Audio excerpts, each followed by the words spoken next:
5 या 6 कोई जलसा चल रहा है अलग अलग पार्टियों का।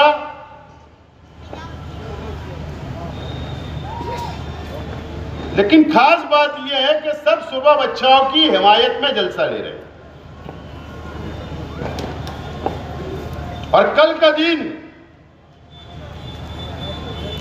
कल उत्तर प्रदेश के वजीर आला योगी आदित्यनाथ भी मालेगांव शहर के अंदर जलसा लेंगे और वो भारतीय जनता पार्टी के उम्मीदवार के लिए लेंगे। कल प्रचार खत्म हो जाएगा।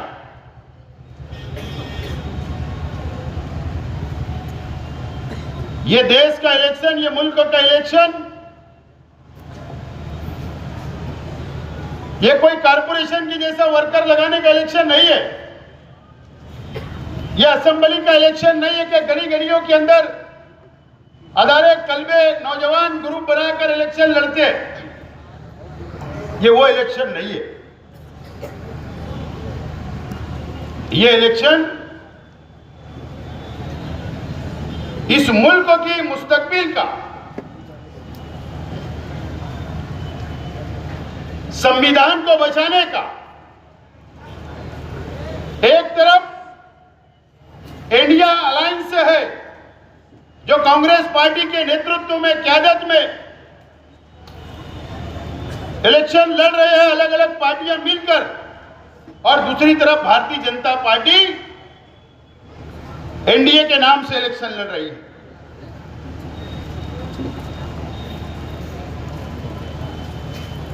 और वो हमारा संविधान, वो हमारा आईन, इस मुल्क का, जब ये मुल्क आजाद हुआ तो हमारे संविधान ने, हमारे आईन ने हर मजहब के लोगों को, चाहे वो कोई भी मजहब को मानने वाले हो, सबको मुकम्मल तौर पर आजादी दी। यहां तक कि 2014 तक चाहे अटल बिहारी वाजपेयी हो, भारतीय जनता पार्टी की सरकार रही, लेकिन ये 10 साल के अंदर जो संविधान को तब्दील करने का काम किया गया, माइनॉरिटी के साथ में जुल्म करने का काम किया गया, संविधान को खत्म करने का काम किया गया और मुसलमानों के ऊपर अत्याचार करने का काम ये 10 सालों के अंदर हुआ है। आमतौर पर आप लोगों को पता नहीं होता कि मुल्कों के अंदर क्या चल रहा है, कौन से मुद्दे के ऊपर, कौन सी बात के ऊपर इलेक्शन हो रहे हैं। आज भी हिंदू और मुसलमानों के बीच में इलेक्शन को लाकर खड़ा करने की कोशिश भारतीय जनता पार्टी की तरफ से की जा रही है। 1 महीना 1.5 महीना पहले हमको लगा नहीं था, जब पार्लियामेंट का इलेक्शन डिक्लेयर हुआ तो हमको नहीं लगा कि ये मुल्क की आवाम, हिंदू मुस्लिम सिख ईसाई, मैं सलाम करता हूं हमारे मुसलमानों को, इस मुल्क के, मैं सलाम करता हूं यहां इस देश के किसानों को सलाम करता हूं, दलित भाइयों को, आदिवासी हो, हिंदू हो, मुसलमान हो, मैं उनको सलाम करता हूं कि पूरे मुल्क के अंदर ऐसा वातावरण बन गया, ऐसा माहौल बन गया कि इंशाअल्लाह 4 तारीख की सूरज हमारे लिए नई किरण होगी, नई उम्मीद होगी और भारतीय जनता पार्टी का सवाल होगा। आज ये हालत के ऊपर ये शहर, ये देश का इलेक्शन चल रहा है।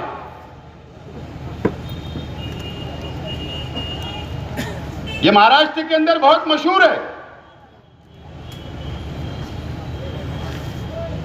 राज ठाकरे हमेशा स्क्रीन लगाकर बोला करता है कि लगाओ वाली वीडियो, लाओ रे ये वीडियो। आज हमने भी स्क्रीन लगाया है।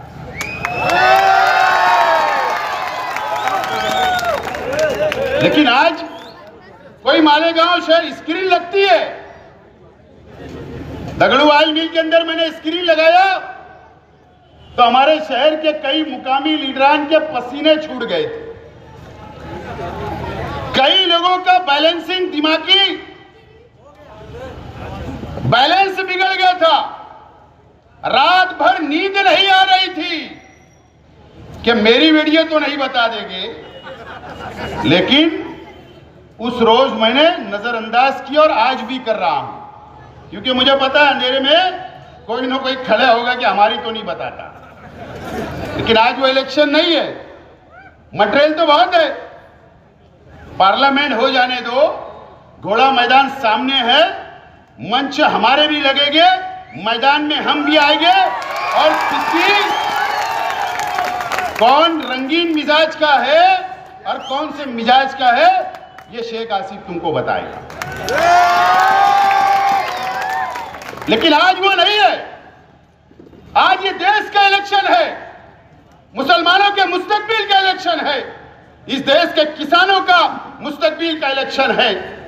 और ये हिंदू मुसलमानों के नाम पर भारतीय जनता पार्टी जो नंगा नाच कर रही है इलेक्शन के प्रचार के अंदर, वो वीडियो में बताना चाहता हूं। शर्म आती है कि हमको देश का ऐसा वजीर आजम मिला, नरेंद्र मोदी जैसा। शर्म आती है कि अमित शाह जैसा गृह मंत्री इस देश को मिला।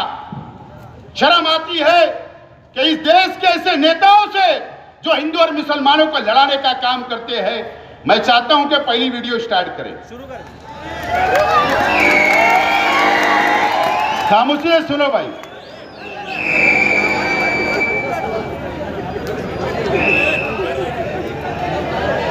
जरा खामोशी से सुनो।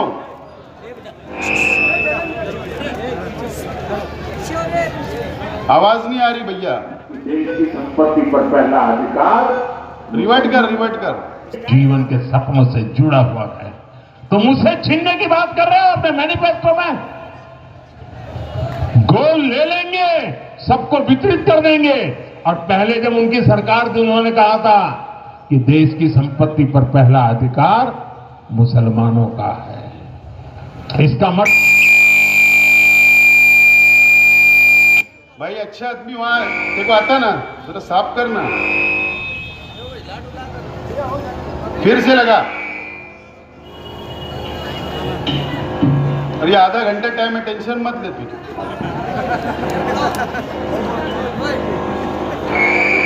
अभी मुकामी नेताओं के तो मैं समाचार राष्ट्र में लूंगा, पहले देख लो। सुनो भैया। मुसलमानों का है। इसका मतलब ये संपत्ति इकट्ठी करके किसको बांटेंगे? जिनके ज्यादा बच्चे हैं उनको बांटेंगे। घुसपैठियों को बांटेंगे। क्या आपकी मेहनत की कमाई का पैसा घुसपैठियों को दिया जाएगा? आपको मंजूर है ये कांग्रेस का मैनिफेस्टो कह रहा है कि वो माताओं बहनों का सोने का हिसाब करेंगे, उसकी जड़ती करेंगे, जानकारी लेंगे और फिर उस संपत्ति को बांट देंगे। और उनको बांटेंगे जिनको मनमोहन सिंह जी की सरकार ने कहा था कि संपत्ति पर पहला अधिकार मुसलमानों का है। भाइयों बहनों, ये अर्बन नक्सल की सोच, मेरी माताओं बहनों, ये आपका मंगलसूत्र भी बचने नहीं देंगे, यहां तक जाएंगे। मैं कहने आया। दोस्तों और साथियों, ये हमारे देश के वजीर आजम हैं। मुझे यकीन है कि यहां ये मजमे के अंदर बैठे हुए 90% लोगों को, 90% लोगों को आपको पता नहीं होगा कि इस मुल्क के अंदर इस तरीके का प्रचार चल रहा है, इस तरीके की तकरीर चल रही है।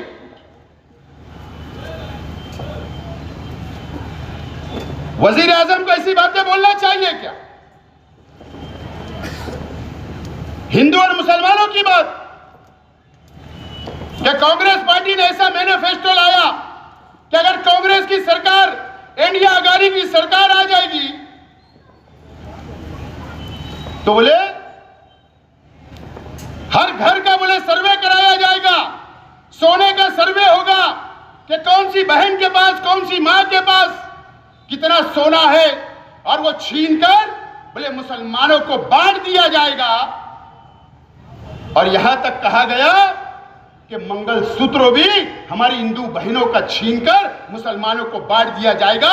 इस तरीके की तकरीर यह पार्लियामेंट के चुनाव के अंदर नरेंद्र मोदी जी ने कही। नरेंद्र मोदी जी और भारतीय जनता पार्टी और आरएसएस को, यह एनडीए सरकार को मैं बोलना चाहता हूं, अरे हम वो मुसलमान है, वह हमारा अपना मजहब है, वह हमारी शरीयत है कि मुसलमान जकात देता है, करोड़ों नहीं अरबों रुपया जकात देता है। कई मां बहनों के घर बसाता है, कई के गले के अंदर मंगलसूत्र सजाता है। हम तो देने वाली कौम है, लेने वाली कौम नहीं है। तुमने ही कहा था कि मैं झोला लेकर आया हूं, तुम मांगने वाले हैं और हम देने वाले हैं।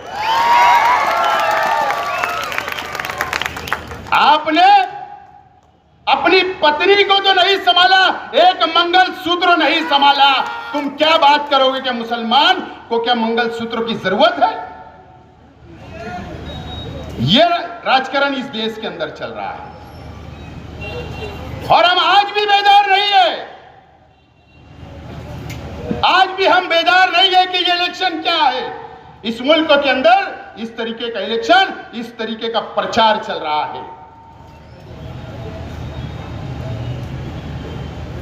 बहुत सोच समझ के फैसले करना है।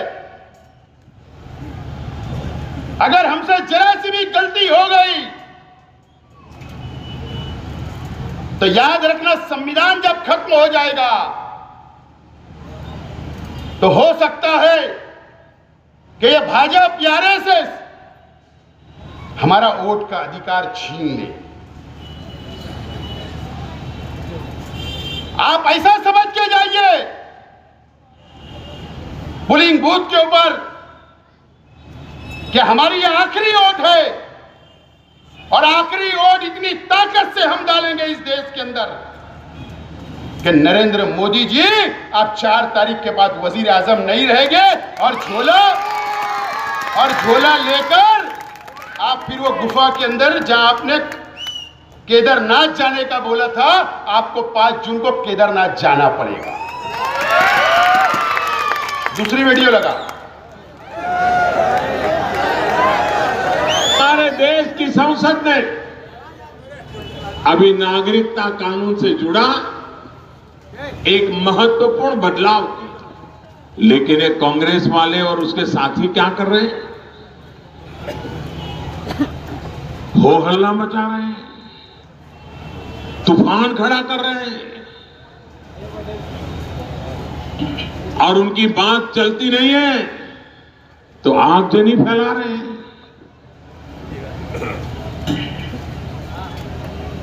भाइयों बहनों, जो आग लगा रहे हैं, टीवी पे उनके जो दृश्य आ रहे हैं, ये आग लगाने वाले कौन है वो उनके कपड़ों से ही पता चल जाता है। इन दृश्यों को देख करके पक्का हो रहा है कि मोदी ने, देश की पार्लियामेंट ने, भारत की सरकार ने नागरिकता का कानून बना करके देश को भी बचा लिया है। दोस्तों, जो पार्लियामेंट के अंदर जो हम जगह जगह के ऊपर तकरीरें करते हैं, अखबारात के अंदर आता है कि एनआरसी लग गया, काला कानून हमारे खिलाफ, CAA लग गया। ये नरेंद्र मोदी जी वो तकरीर के अंदर बोल रहे हैं। शर्म आती हमको कि एक देश का, हमारे देश का पंतप्रधान, कोई एक पार्टी एक धर्म का नहीं होता जब वो कुर्सी के ऊपर बैठता है, लेकिन जब एनआरसी का कानून लगा, CAA का कानून लगा, तो हिंदू, मुस्लिम, सिख, ईसाई और दलित भाई सब रास्ते के ऊपर जुलूस निकाले, एहतजाज किया। तो वो कह रहे हैं कि उनके होलिये के ऊपर पहचान लो, समझ में आता है कि कौन आग लगा रहा है, कौन फसाद कर रहा है। इस तरीके की बात कर रहे हैं। किसके तरफ इशारा है? एनआरसी किसके लिए लगी? CAA किसके लिए लगा? ट्रिपल तलाक का कानून किसके लिए लाया गया? एहतजाज किसने किया? साफ तौर पर बोलने का मकसद है कि मुसलमानों के होलिये देख लो, जो दाढ़ी और टोपी और कुर्ते और पैजामे में रहते हैं वो मुसलमान है, जिन्होंने आग लगाई, जो फसाद कर रहे हैं, जो रास्ते पे आ रहे हैं। शर्म आती है। जिनके ज्यादा बच्चे हैं, मोदी जी आपका तो एक भी नहीं है। आपने एक औरत नहीं संभाल पाई तो आपको बच्चों से कभी प्यार हो ही नहीं सकता, क्योंकि आपने बच्चे ही पैदा नहीं किए। तो ये इलेक्शन चल रहा है इस मुल्क के अंदर, इस तरीके का इलेक्शन चल रहा है। 20 तारीख आपके सामने है। मैं आपसे अपील नहीं करूंगा, ये देख लो। अगर आप इनकी तकरीर को पसंद करते हैं तो वोट देने मत जाओ, और अगर ये तकरीर आप नहीं पसंद करते हैं तो वोट देने आपकी जिम्मेदारी है। ये मेरी भी है और आपकी भी है और हर हिंदू, मुस्लिम, सिख, ईसाई की है, क्योंकि ये देश जो संविधान है ये हमारा हिंदू और मुसलमानों का मिलकर बना हुआ है और सेकुलर संविधान है। तीसरी लगा,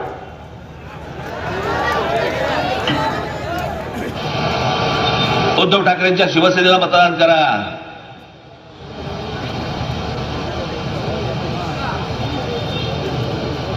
जर मशिदींमधनं हे मौलवी जर समजा यांना फतवे काढत असतील की यांना मतदान करा म्हणून, मग आज राज ठाकरे तुम्हाला आज फतवा काढतो। माझ्या तमाम हिंदू बांधवांनो, भगिनींनो आणि मातांनो,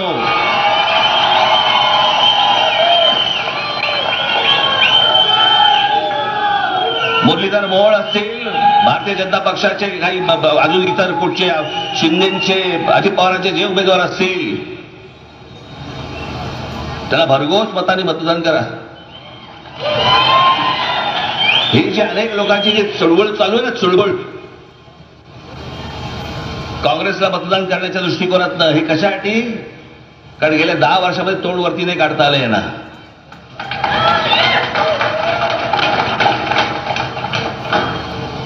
तुम्हाला मी एक गोष्ट सांगतो, नरेंद्र मोदी, भारतीय जनता पक्षाचं केंद्रातलं सरकार, माझ्या काही गोष्टींबद्दलचे मतभेद आहेत ते राहणार, पण ज्या काही चांगल्या गोष्टी आहेत त्याचं अभिनंदन देखील करणार। जे अनेक चांगले मुसलमान आहेत, जे आपापल्या कष्टाने कामं करतायत, नोकऱ्या करतायत, व्यवसाय करतायत, त्यांचा विषय येत नाही, पण काही जे वाह्यात आहेत,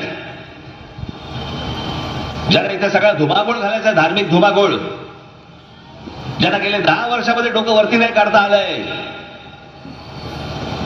ते या सगळ्या काँग्रेसच्या माध्यमातून डोकं वर काढण्याचा प्रयत्न करतायत आणि म्हणून हे सगळे फतवे निघतायत।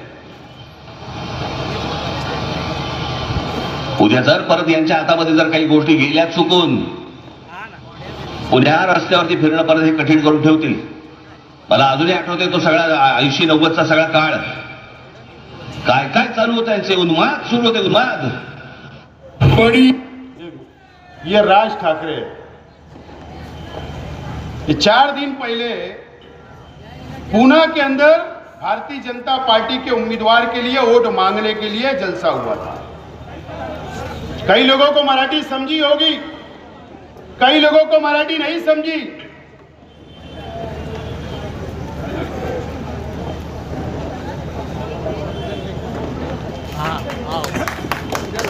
डॉक्टर शोभा बच्चाव आए हैं, उनका स्वागत करो और उसके बाद जलसा चलता रहेगा।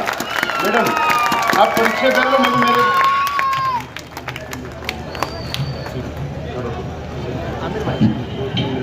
सन्मान्य आमदार, माजी आमदार आसिफभाई शेख, व्यासपीठावरील सर्व सन्माननीय मान्यवर आणि उपस्थित सर्व माझे जीवाभावाचे मतदार बंधू आणि भगिनींनो, मी आपल्याला या ठिकाणी विनंती करायला आलेली आहे. 20 तारखेला धुळे लोकसभा मतदारसंघाच्या निवडणुकीचं मतदान आहे. आपल्याला विनंती आहे, माझा अनुक्रमांक 2 आहे. आपण आपलं पवित्र मतदान, आपले आशीर्वाद, आपली दुआ पंजा निशाणी समोरील बटन दाबून आपण मला प्रचंड मताधिक्याने निवडून आणा अशी मी विनंती करते. यापूर्वी मी आसिफबाईंनी एक जलसा ठेवला होता, त्या ठिकाणी मी सखोल असं भाषण केलेलं आहे. आपल्याला मी शब्द देते की या धुळे लोकसभा मतदारसंघ आणि मालेगाव वासियांचे जे जे काही प्रश्न आहेत ते मी प्रामाणिकपणे सोडवेन. आपले बुनकरबाईंचे प्रश्न आहेत, कामगारांचे प्रश्न आहेत, पाण्याचे प्रश्न आहेत, सर्व प्रश्न मी सोडवेन अशी मी आपल्याला या ठिकाणी विनंती करते. आणि पंजाला पुन्हा आपल्याला पुन्हा सांगते की पंजा निशाणी समोरील बटन दाबून आपण प्रचंड मताधिक्याने विजयी करावं. धन्यवाद.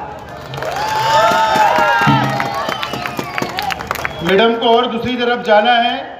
20 तारीख को बरोस पीर सोमवार सुबह 6 बजे उठकर कांग्रेस के निशान पंजे पर 2 नंबर बटन सुबह चाय बचाओ, ये हमारे कांग्रेस की उम्मीदवार है.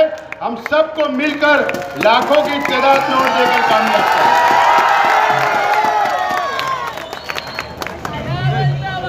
दोस्तों और साथियों, ये अभी जो आपने वीडियो देखी, आपको कई लोगों को मराठी समझा और कई लोगों को मराठी नहीं समझी. ये पूना के अंदर बोला गया. क्या बोला गया?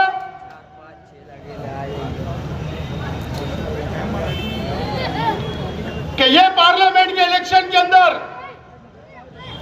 कांग्रेस पार्टी को जिताने के लिए, राष्ट्रवादी कांग्रेस पार्टी को जिताने के लिए और शिवसेना उद्धव ठाकरे साहब की शिवसेना को जिताने के लिए बोले इस देश के, इस महाराष्ट्र के मस्जिदों से फतवे निकल रहे हैं, मौलवी और मुल्ला फतवे दे रहे हैं कि वोट कांग्रेस और शिवसेना और राष्ट्रवादी को देना. इस तरीके की तकरीर राज ठाकरे साहब करते हैं. ये उन्होंने बोला. उन्होंने ये भी बोला तकरीर में कि 10 साल नरेंद्र मोदी की हुकूमत थी तो बोले मुसलमानों ने अपना सिर ऊंचा नहीं किया, दब के रहे, डर के रहे, झुक कर रहे. ये मतलब उनका अपना था. ये बिन पेंदे के लोटे हैं राज ठाकरे साहब.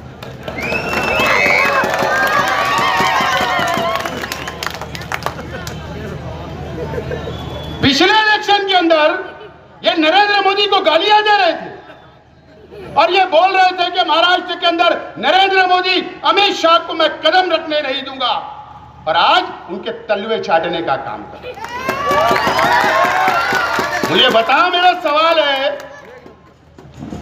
फतवा जब निकलता है, अगर मुफ्ती इकराम हमारे देश के, हमारे दुनिया के कोई भी मुफ्ती, कोई भी आलिम अगर फतवा देता है, एक फतवा बता दो कि कभी वोट देने का फतवा निकला क्या? एक फतवा बता देना. इस देश के अंदर एक मुफ्ती ने अगर कोई फतवा निकाला है तो शेख आसिफ राजकारण छोड़ देगा. राजकारण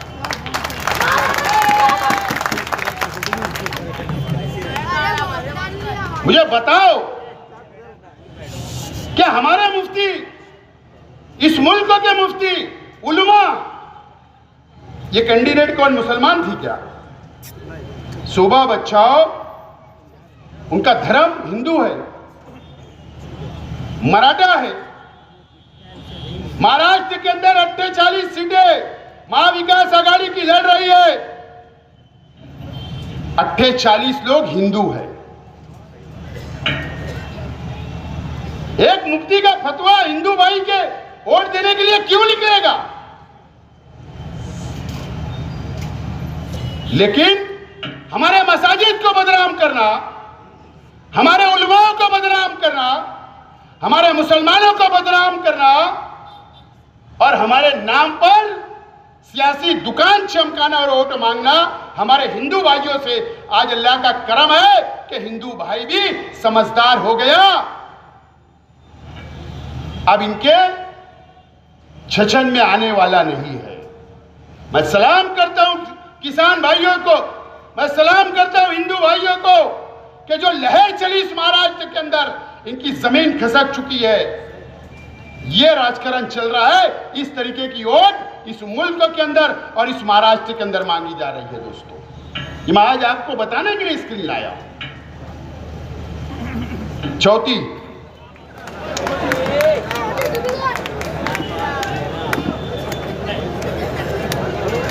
की मात्रा में गौ हत्या के मामले आते थे।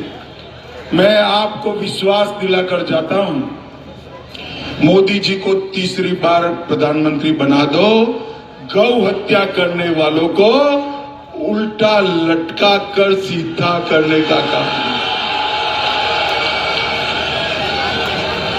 ये सीता माता की भूमि है, यहां गौ हत्या नहीं चल सकती। ना गाय की तस्करी होने देंगे, ना गाय की हत्या होने देंगे।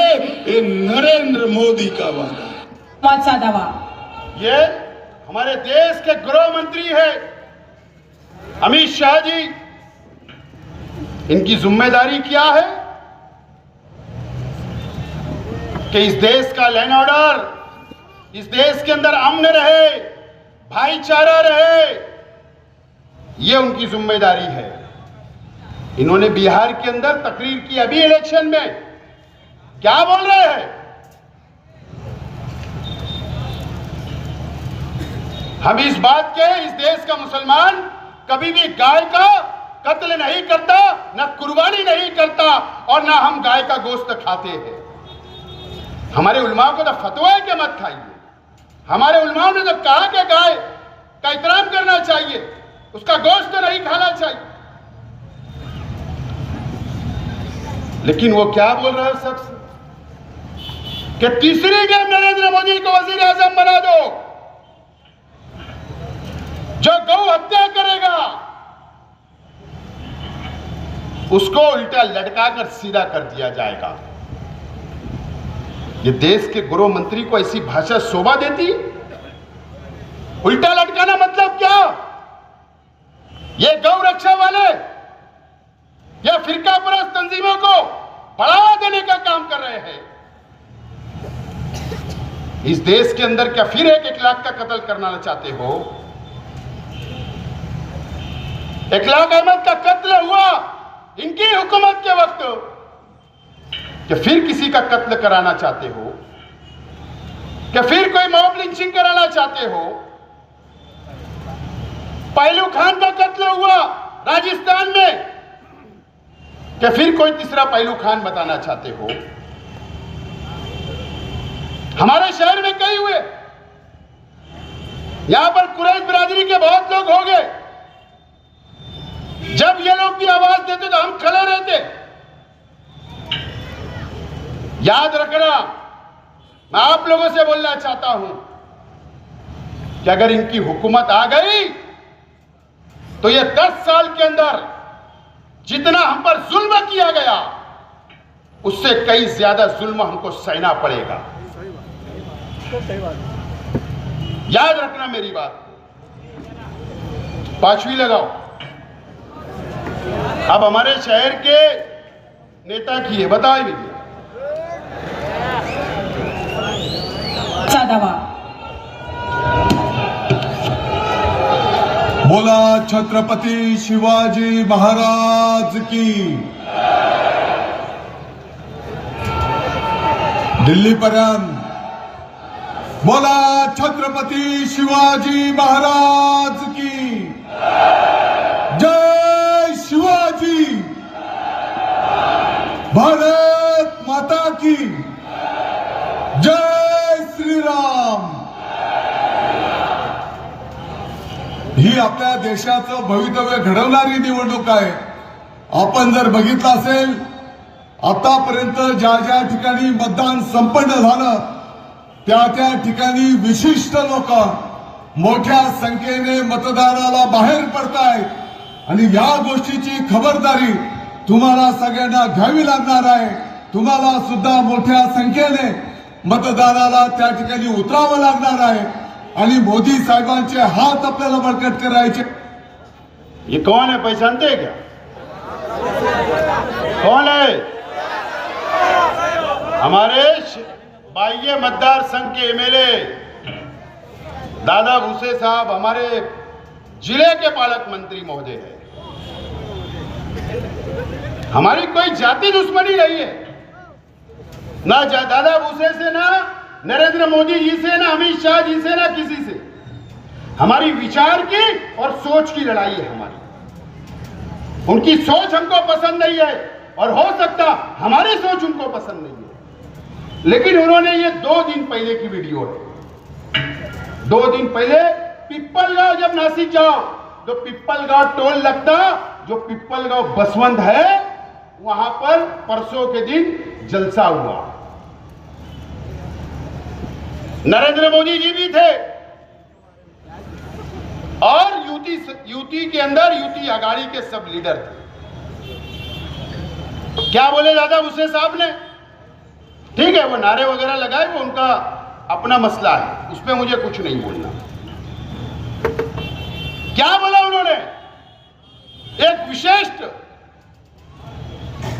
यानी एक समाज ठहराविक मतदान के लिए, यानी वोट के लिए लाखों की संख्या के अंदर बोले बाहर निकल रहे वोट देने के लिए. और उन्होंने ये अपील की हिंदू भाइयों से, हिंदू मुस्लिम करके, कि आप भी लाखों की संख्या के अंदर वोट देने लगे. कौन बोल रहे? दादा भूसे साहब.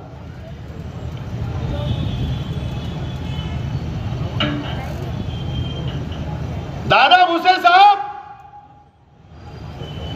आपका चेहरा अब ये शहर में देख चुका है.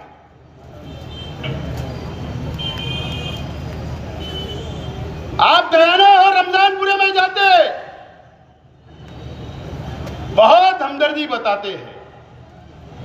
आप मालदे में जाते तो बहुत हमदर्दी बताते हैं. और हमारे शहर का तो निराला सब हिसाब किताब है. ये ऐसी तकरीरें चल रही है, ये प्रचार की हमारे जिले की, हमारे महाराष्ट्र में, हमारे देश में, जिससे हम इस देश से प्यार करते, उसके अंदर ऐसा इलेक्शन चल रहा है. ये बताना था मुझको आज आपको. अब फैसला आपको करना है. 20 तारीख को आपको निकलना है, निकलो. नहीं निकलना है मत निकलो. आपके बच्चों का अगर मुस्तकबिल चाहते तो निकलो, और मुस्तकबिल नहीं चाहते हैं तो घरों पे बैठो. दादा भूसे साहब, माफी के साथ आज मैं किसी पे तनकीद नहीं करना चाहता. अगर मेरे से कुछ बोला जाएगा तो मैं माफी चाहता हूं. पार्लियामेंट के इलेक्शन से पहले महाराष्ट्र की हुकूमत ने, मैं यहां के बुनकर भाइयों से बोलना चाह रहा हूं, यहां की बुनकर तंजीमों से बोलना चाह रहा हूं, कि सरकार ने एक कमेटी बनाई टेक्सटाइल पॉलिसी बनाने के लिए.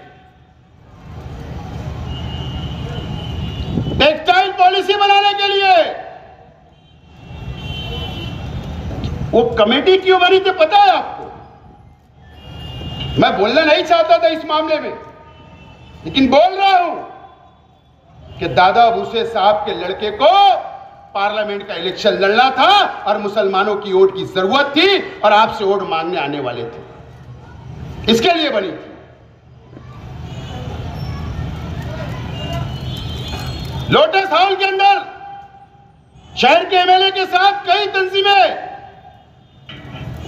आओ भगत कर रही थी, आओ भगत कर रही थी. बंबई में मीटिंग, हाफिज में मीटिंग, दादा भूसे साहब के संपर्क कार्यालय के अंदर हमारे बुनकर भाई तंजीमें जाकर बैठते थे, दादा भाऊ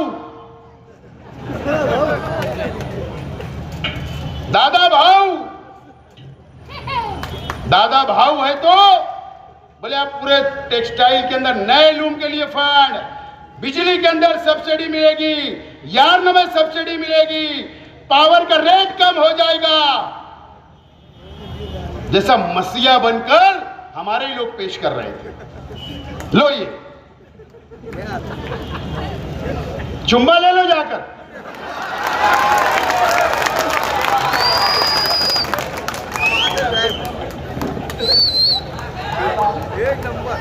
बुनकर भाइयों से मैं बोलना चाहता हूं, मैं पहले माफी मांग ले रहा भैया,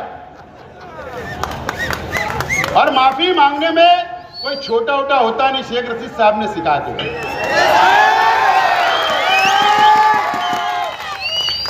मुझे बताओ, मेरा सवाल है, अमरीश भाई पटेल ने इलेक्शन लड़ा, पहला जनरल हुआ, गिरे अमरीश भाई पटेल, हुआ ना वोट का डिवाइडेशन, हुआ या नहीं? दूसरे डैम फिर अमरीश भाई खड़े, फिर गिर गए, फिर डिवाइडेशन हुआ थोड़ा बहुत, कोणाल पाटिल लड़े, फिर वंचित से नबी अहमद साहब ने इलेक्शन लड़ लिया। और मुझे याद होगा, चाहे मैं गलत ना हो, मेरी याददाश्त अच्छी हो, हालांकि थोड़ा उनका भी प्रचार होना चाहिए, यूसुफ इलियास साहब का, उन्होंने भी उनके ही साथ थे। जब जब शहर को यह मौका मिला, जब जब ये शहर ने गलती किया, सरकार किसी और की बनती और चुनकर किसी को और को देती, सरकार किसी और की बनती, चुनकर किसी और को देती।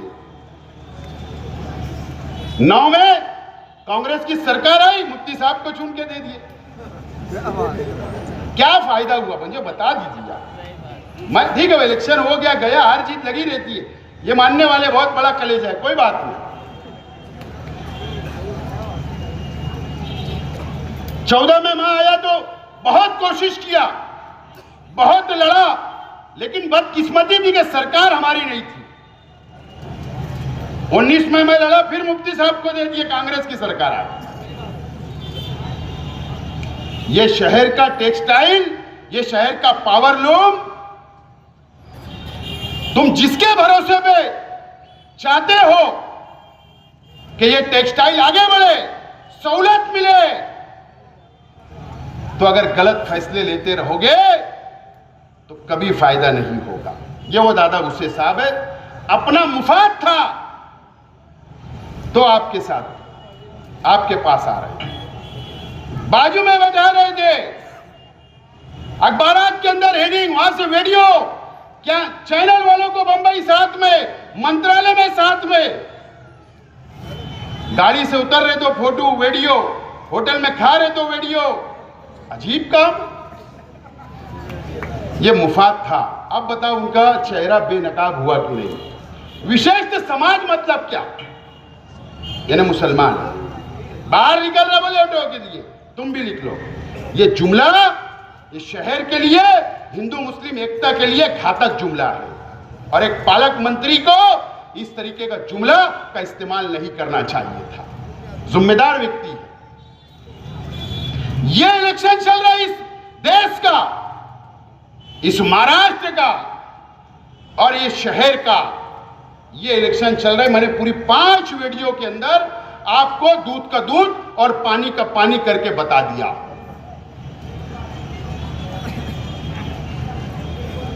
और इसके लिए जिगर लगता है इसी वीडियो बताने के लिए,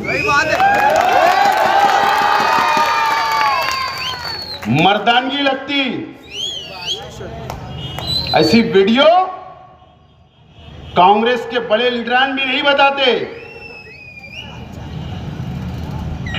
न बड़ी बड़ी पार्टियों के नहीं बताते। मुझे मालूम है इसका परिणाम मुझे भुगतना है, लेकिन अगर ये सरकार, बीजेपी के लोग अगर जेल के अंदर भी डाल देंगे, लेकिन अगर मेरी कौम ये बेदार हो जाएगी तो मैं समझूंगा वसूल हो गया, चाहे मुझे 1 महीना 2 महीना जेल में। ये मेरी जिम्मेदारी है और अल्लाह गवाह है कि मैं आज जो आपको बता रहा हूं, पूरे देश के अंदर कोई मुसलमान, एक वर्कर ने, एक जिम्मेदार ने इस देश के मुसलमानों को नहीं बताया होगा कि ऐसा प्रचार चल रहा है। मैं जिम्मेदारी से बोल रहा हूं। आपको फैसला करना है 20 तारीख को।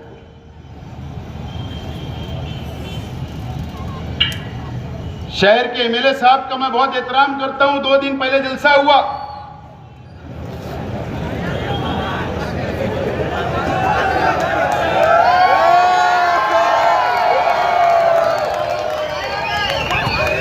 फतेह मैदान में मलारिया तो किला फतेह कर लेंगे फतेह मैदान से। मुझे लगा कि फतेह मैदान के अंदर ऐसी तोप धड़केगी कि बीजेपी चारों खाने चित हो जाएगी। जब मैंने उनकी तकरीर सुना, पहले तो मेरा उनसे सवाल है, अब क्या सोच रहे थे? 3 तारीख तक फॉर्म नॉमिनेशन करने की आखिरी तारीख थी। आखिरी बात समझ लो।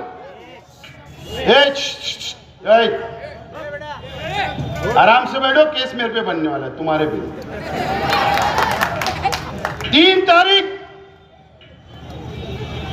आखिरी तारीख थी, 3 बजे तक फॉर्म नॉमिनेशन करने की पार्लियामेंट की। ठीक है, आपकी पार्टी का उम्मीदवार नहीं था। आप 3 तारीख से 15 दिन आपने क्यों हिमायत नहीं की सेकुलर उम्मीदवार की? ये मेरा सवाल है आपसे। क्यों हिमायत नहीं की? क्यों शहर की आवाम को कंफ्यूज रखा आपने? मैं समझ रहा था कि भाजपा के खिलाफ तो इतनी चंपी करेंगे वो, क्योंकि वो भी एक बहुत अजीम दारुल उलूम देवबंद के रुकन है। वहां पर भी बजट होता है, वहां पर भी पॉलिसी बनती है, वहां भी मुस्तकबिल का मुसलमानों का सोचा जाता है। और दिल्ली से करीब है, देश के हमारे बड़े बड़े उलमा उस बोर्ड के अंदर है। मुझे लगा कि मुफ्ती साहब तो बीजेपी की धज्जियां उड़ा देंगे, लेकिन उन्होंने तो उल्टा ही कर दिया, कांग्रेस की धज्जियां उड़ा दी।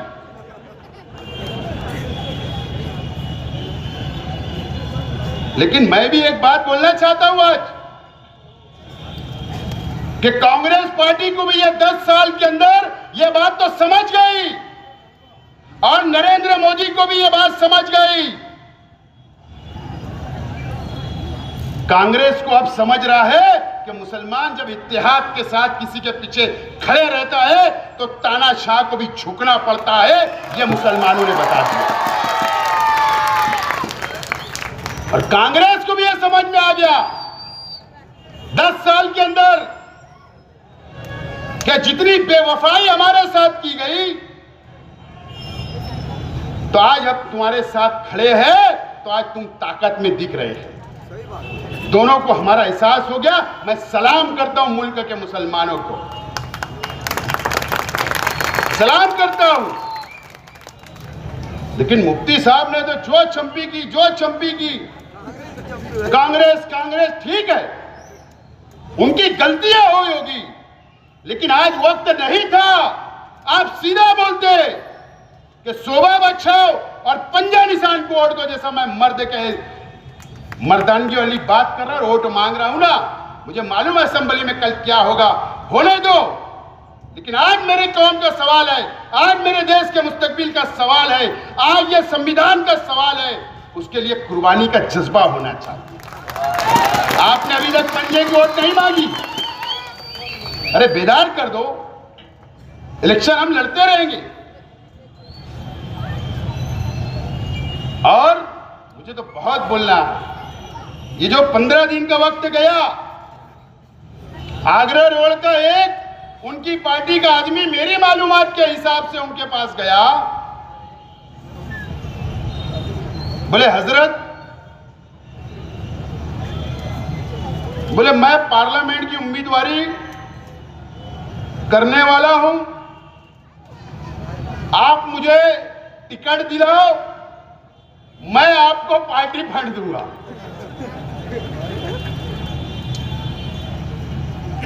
बात में 99% सच्चाई है। जो मेरे पास मालूमात आई, हजरत भी परेशान हो गए। मैं 10 टाइम स्कूल 1 टिकट या 2 टिकट कारपोरेटर का दूं, ये पार्लियामेंट की बात कैसे कर रहा है? हजरत बोले ठीक है, मशवरा करेंगे, ऊपर बात करेंगे।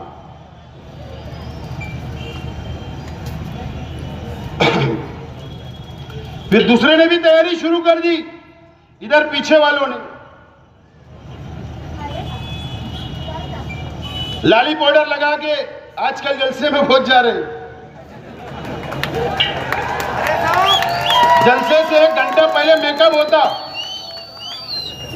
कौन सा कपड़ा अच्छा लगेगा, कौन सी डिजाइन का लगेगा, फिर जलसे के बीच में जब चलते आएंगे तो सब हटाएंगे। अबे जलसे में ही 500 लोग, तो कौन हटाने की जरूरत पड़े?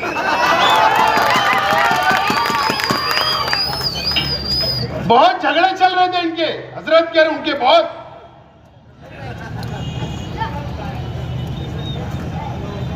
मेरी मालूमात के हिसाब से इन्होंने भी कहा कि मैं भी लड़ना चाहता पार्लियामेंट, क्योंकि मैंने ऐलान कर दिया था मैं नहीं लड़ रहा हूं। उसके बाद कई घटनाक्रम है, बोले मैं भी पार्टी फंड दूंगा आपको। हजरत भी देख रहे, इधर भी आ रहा है, इधर भी आ रहा है। साला माजरा क्या है? साले दोनों मेरे वर्कर है, मेरे बिगड़े चुन के नहीं आ सकते कारपोरेशन में। ये पार्लियामेंट की बात कैसे कर रहे और उल्टा माल भी देने की बात कर रहे? अब मुफ्ती साहब है, उनको तो बसारत होती, उतना तो समझ गए होंगे, ये तो एक ही दुआ के एक ही सूरे के। ये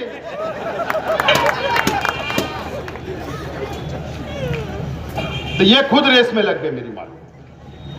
बोले माल तो कहीं से तो आ रहा है, ये इनका तो खर्चा नहीं करेंगे, इतना बड़ा इलेक्शन है, इनका खर्चा नहीं करेंगे। तो ये खुद रेस में लग गए। अब इन्होंने भी 100 किलो का थैले भर के माल मांग लिया। सामने वाले बोले नहीं, इतना माल नहीं दे सकते हम, उसका आधा थैला करो 50 किलो वाला, तो मामला जमेगा। बोले अब ये देखेगा, अगर मैंने नहीं बोल दिया तो ये दोनों में से कोई उनके हत्थे चढ़ गया अगर, तो मेरी मुसीबत हो जाएगी। इन्होंने भी ऊपर फोन करके बोले नहीं, सेकुलर उम्मीदवार अगर हार जाएगा तो हम पे दाग लग जाएगा। इन्होंने क्या करे, खुद का तो नुकसान हो रहा, उनको मालूम है चल जाएगा, वो कभी भी वो नुकसान का सौदा नहीं करते। इन्होंने इनके दोनों की खाने के अंदर मट्टी डाल दी। उसके बाद तो वो मीटिंग में मुफ्ती साहब की धुलाई, वो तकरीरों में धुलाई, वो प्रेस में धुलाई, कि पूछो मत। असल में मसला ये है। बहरहाल मुफ्ती साहब को मुबारकबाद कि अच्छा फैसला किए, तुमने टिकट नहीं लिए। मैंने भी समझदारी से रिवर्स आया हूं, आप भी रिवर्स आए, अच्छा फैसला करें, मैं मुबारकबाद देता हूं, चाहे आपके दिल में कुछ भी हो। लेकिन मट्टी तुमने जरूर डाली, तुम भी राजकरनी हो गए मुफ्ती साहब, सियासी हो गए, तुम्हारी भी मोटी चमड़ी हो गई। ये बात तो बिल्कुल साफ हो गई, मोटी चमड़ी इनकी हो गई। कितने भी हमला करो, अबे बोलते मोरी इतनी मोटी चमड़ी हो गई, या मुझे कोई असर नहीं होता, ऐसा ही ना मालूम। असल बात ये है। लेकिन सवाल तो ये है कि 15 दिन क्यों लगे, क्यों कांग्रेस के खिलाफ बोला गया, क्यों शहर की आवाम को कंफ्यूज किया गया, क्यों पंजे के ऊपर वोट नहीं मांगी जा रही? मांगो, 6 महीने बाद थोड़ा मैदान सामने रहेगा, लड़ लेंगे। ये मुस्तकबिल का कौम के मुस्तकबिल का है।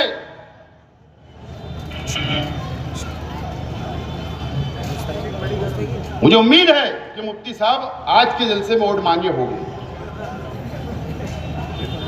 आज के जलसे में वोट उन्होंने मांगा होगा, मुझे उम्मीद है। लेकिन मुफ्ती साहब और जो लोग इंडिया अलायंस में है, माफी के साथ उनसे भी बोलना चाहता हूं, भवन के बाजू वाली ऑफिस वालों का कुछ तो नजर आ रहा है, लेकिन शहर के अंदर कहीं भी स्टॉल बूथ वर्कर काम करते नजर नहीं आ रहे, सिवाय हमारी पार्टी के 50 बूथ लगे हमारे शहर में, लोगों को वोटर स्लिप आवाम को दिया जा रहा है।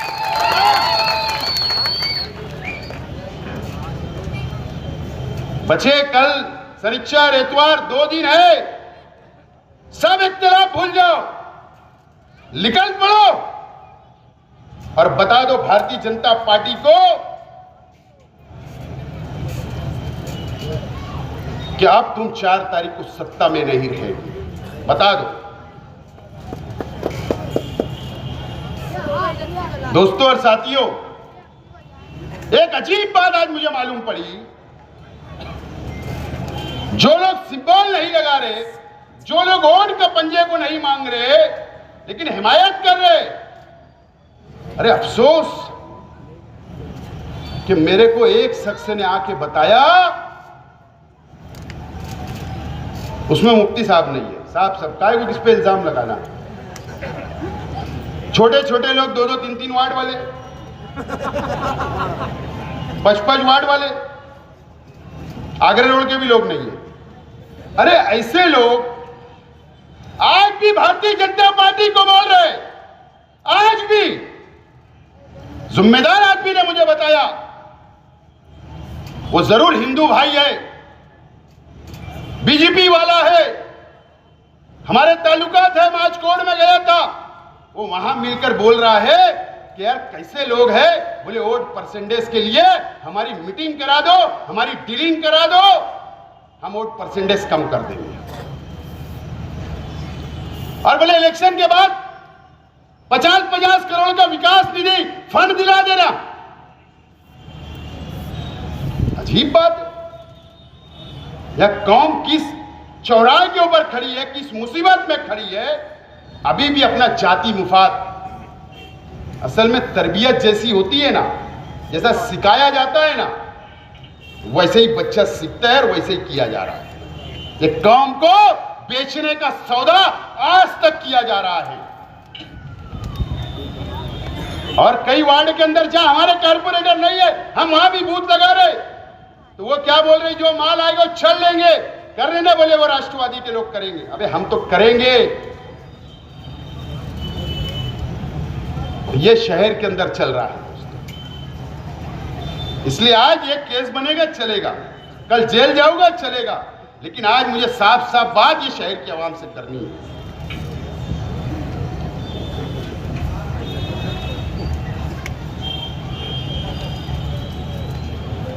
हमारे परिवार के ऊपर जातियात पे बोला जा रहा है,